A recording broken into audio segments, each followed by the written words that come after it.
It's Jared Spalding here, bringing you something for the World Cup this week, which is what I'm going to be focusing on. In this episode, I'll be mainly focusing on the first game, however, I will also talk a little bit about the other ones. So let's begin, shall we? The first World Cup, or FIFA World Cup, was in 1930. The only reason it was started was because FIFA wanted to have their own World Championship after the Olympics had to come out and everything. Today is the largest sporting event in the world, but at the time, it was not very popular, and in fact, only 4 European countries joined, and they were struggled to even get into the game. 1934 was a little bit more successful. This time, the first game was hosted in Uruguay, the second one being hosted in Italy. Both times, the country it was hosted in, the people who own that country, or the team from that country, won.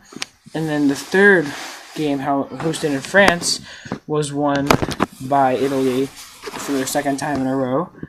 But then the next game, since it was a 1930, a 36, a 1930, 1934, 1938 games. There should have been a 1942 game, however, that was halted by World War II.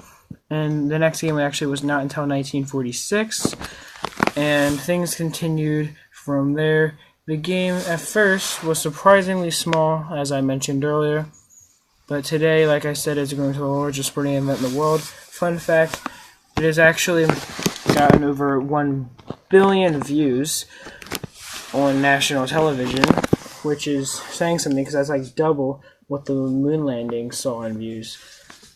And the moon landings were kind of an important event. Since the moon landings probably got around 535 million people tuning in. So the World Cup has gotten about double in. The moon landings were pretty important for people.